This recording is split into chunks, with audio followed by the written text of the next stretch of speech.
Hey guys, how is it going? Welcome back to another video.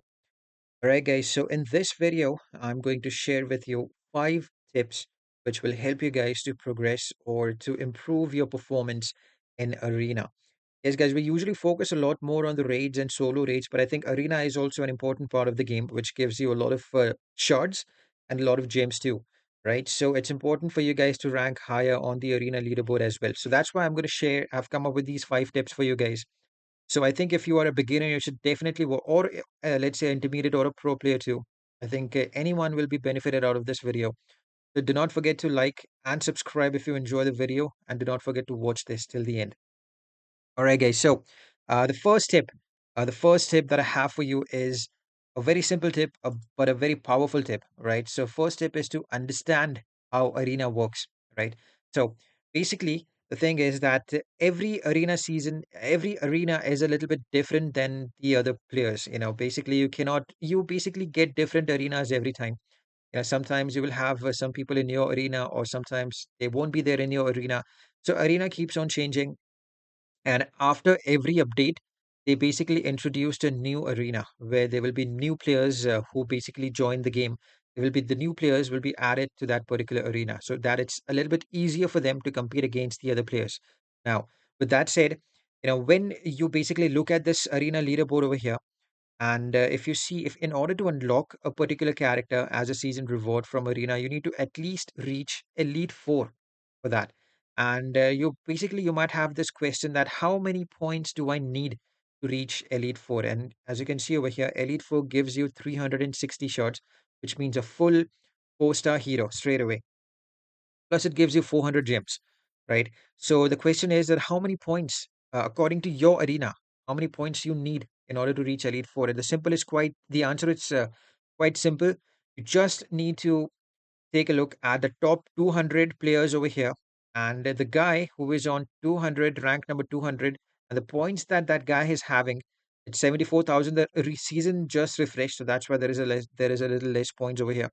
But yeah, when you take a look at the guy who is on rank 200 and the points over there, that many points you would need in order to reach Elite Four.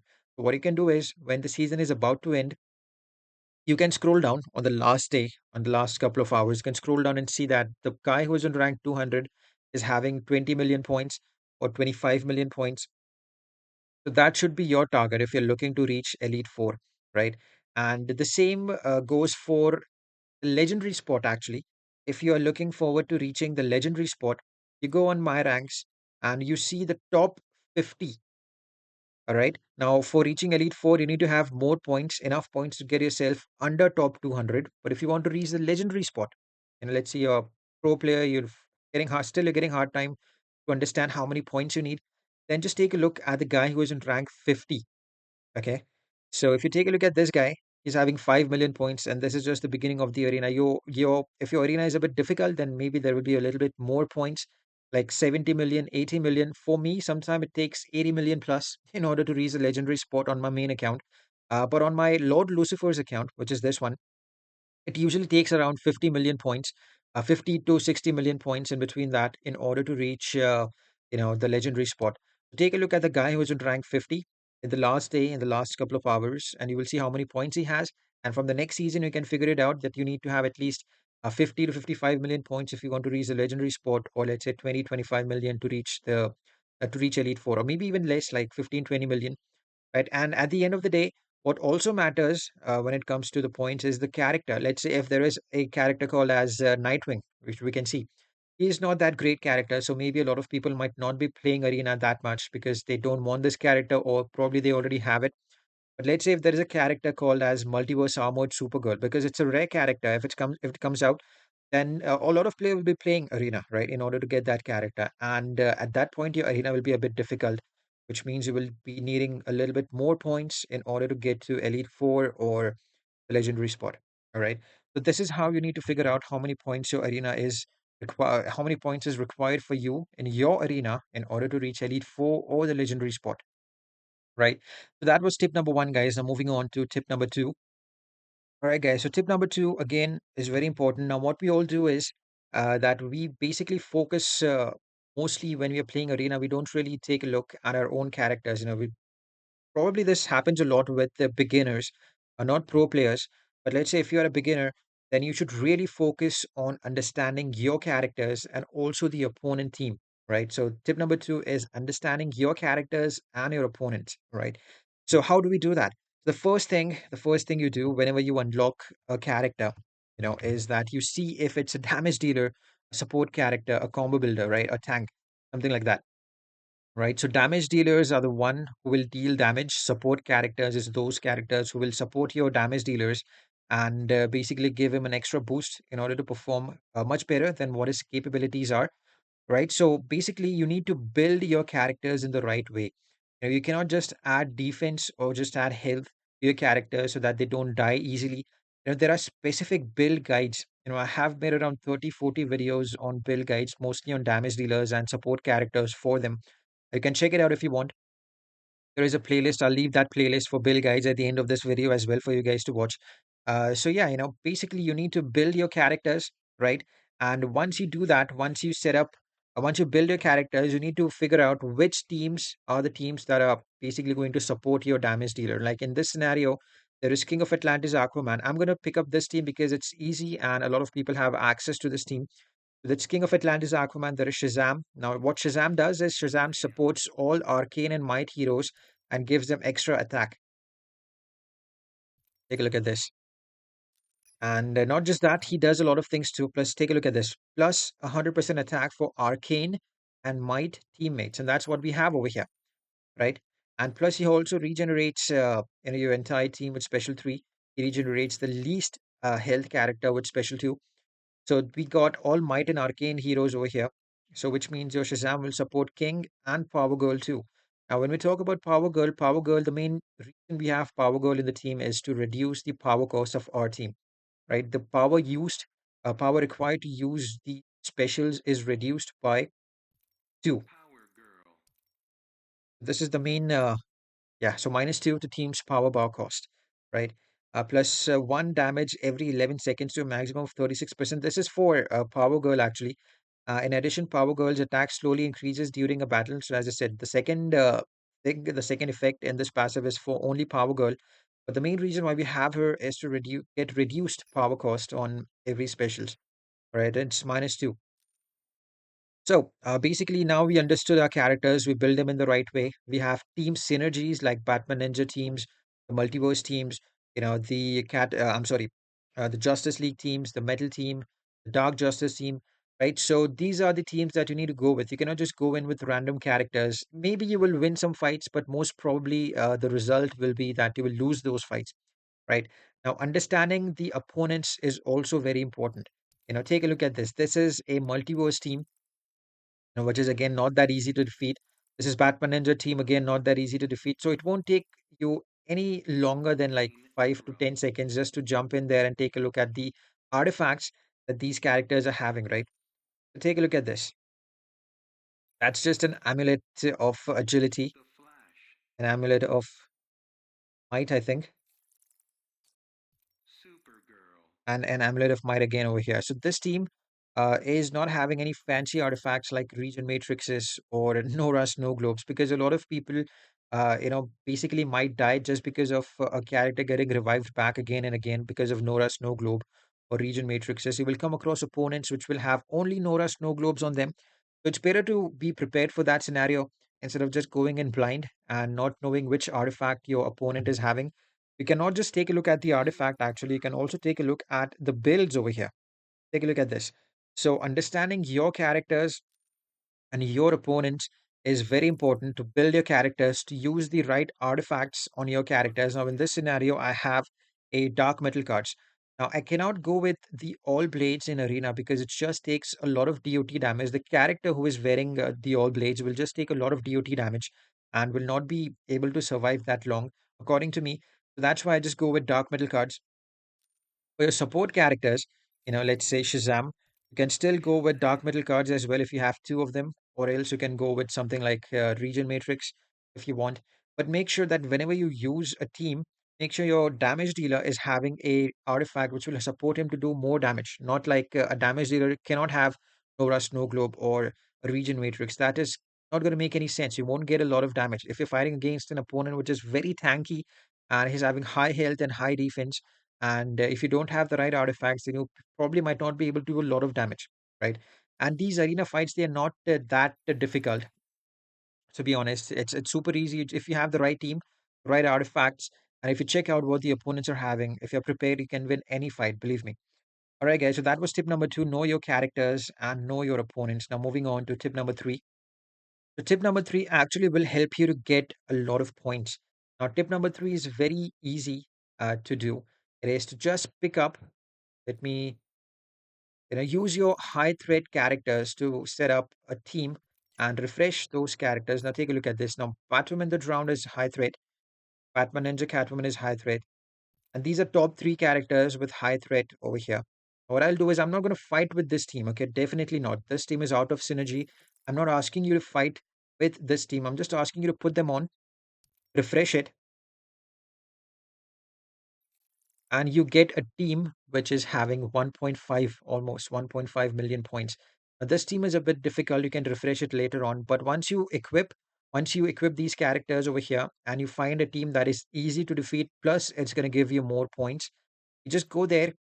You just put in your main characters that you were using like this. Even if the threat is a little less, you have right characters, right build, right artifacts. Like I just said in tip number two, you can easily take this team down. Just go ahead and fight this team and you get more points. And you do the same thing again.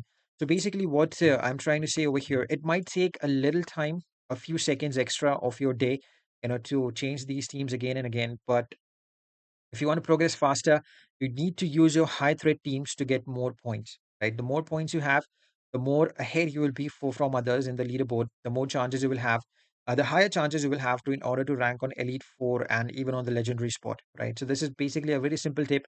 A lot of people use this. I used to use this before on my main account. I don't use it that much right now on my main account, but yes, I definitely use it on this account as a free to play player. In order to get more points, in order to rank higher on the leaderboard, you need to do this. And believe me, it will make a big difference when you basically use this on all the teams that you have, that you basically play with. All right. That was tip number three, guys. That was very easy. Now, moving on to tip number four. Now, tip number four is actually basically dependent on the characters, the opponents that you're going to fight. Basically, you can see a refresh button over here, right? So basically, tip number four, I'm sorry, is to use that refresh button as much as you can. Because let's say, as a beginner, you don't have the right artifacts, or you don't have the right damage dealers or support characters to support those damage dealers. What you need to do is you need to actually fight those teams that are easy to defeat. All right. So this team may not be that easy because there is Grodd in there, there is Manta in there, right? So basically, this team as well is not going to be that easy, you know. And make sure that whenever you refresh it, you basically fight teams that are on top two tiers, because those teams will give you more points. Now, this is again difficult. This is again difficult for a lot of players. Now, just wait for a few seconds. I think it takes like 5, 10 seconds, not more than that. And you find the right team. All right. Today is the day where we're only getting difficult opponents, I guess. So let's say if you come across a team like Dark Side, you skip it. If you come across a team where it has, a Dark Side, let's say Grodd, Batman Ninja team, Power Girl can be not for all the people, but for beginners, Power Girl can be a pain. So basically, you need to use this refresh button as much as you can as a beginner. All right. If you feel that we have already now, this team can be defeated quite easily, even though there is Brainiac in there and Batman Ninja Catwoman. But Batman Ninja Cat, this team is out of synergy. This team is not in a synergy. There are no multiverse teams. It's not called as a complete team, basically, because even Brainiac supports legendary characters, not gold characters, right? So basically, you need to use this refresh button, try to find out opponents that you can defeat. Make sure as a beginner you avoid fighting these legendary characters and characters that are too strong, like the multiverse team or the Batman Ninja team, the LOA team. Try to find out these basic teams which have basic gold characters and defeat them and try to get more points. It might take some time sometimes, to find the right team to fight. But yeah, it will be worth it. Instead of spending 5 pips and winning only 3 fights or 2 fights, you need to spend some time refreshing and win all the 5 pips over here and try to get more points. All right, guys. So that was tip number four. And now at the end, we are going to move on to tip number five. Now, tip number five is actually the gameplay, how you play in arena. It is very important, guys, that you play well in the arena. Now, gameplay, when it comes to gameplay, you need to basically focus on on your characters, how they basically react to your taps and your swipes and your jump attacks and your specials, right? So, and on an average, basically there is a string, a combo string that we usually do, which is tap tap tap, which is start is with tap tap tap, swipe right, tap tap tap, swipe right again, and then we usually do a special. Okay, and then there are some characters basically which can have a loop as well, like King of Atlantis, Aquaman, and Shazam. Shazam special one and King can do a loop. We can do a loop with Doctor Fate, Father Box, and King as well. We can do loops, infinite loops with Grodd as well, but not for a very long time because the thing is, in these scenarios, in these arena matches, if your opponent takes a big chunk of damage, they usually tend to tag out, right? So you need to really focus on that. You need to, the more you play, the more it will be easy for you to understand the gaming mechanics, the fighting mechanics of Injustice to Mobile in Arena. And basically when we play in race, there is only one boss, okay?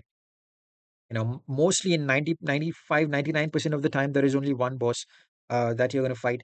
Other than that, when it comes to arena, you will be facing at least three opponents every time, and every time a character an opponent takes a big chunk of damage, they will probably tag out, right? So basically gameplay becomes very important. You can combo interrupt, but not for long. You can do these infinite loops, but not for long. If you're having father box, that's great. Basically you can just lock your opponent in the corner with the father box. But if you don't have the father box, make sure that you focus on your gameplay, and you will learn this with practice, right? You cannot just go in there as a beginner or as an intermediate player and do everything right. You will lose, you will learn a lot, but eventually when you become pro, when you learn all these things like combo interruption or these infinite loops with specials, infinite loops with artifacts, you know then believe me, you will see the difference in your gameplay. You will start winning more fights, you will start ranking higher on the leaderboard, and eventually will get more out of arena, more gems, more shards. And yeah, that's basically all we play arena for, right? All right, guys, that was tip number five. Focus on your gameplay and make sure that you don't lose a lot of fights. So, on an average, if you play 5 pips per team, at least bare minimum, you lose just one fight.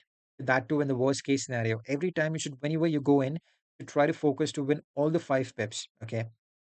All right, guys. So these were some tips that I had in mind to share with you guys. If you guys have any questions or anything else, or let's say if you want to just add something to these tips, do not forget to give the tip or anything that you have or any suggestion you have down in the comments below so that people get benefited out of it. So once again, guys, so thank you for your time. So basically, this is the end of the video. If you guys enjoyed it, give it a like, and let's meet again in the next video. Until then, guys, have a great day. Take care and have a good one, guys. Bye bye.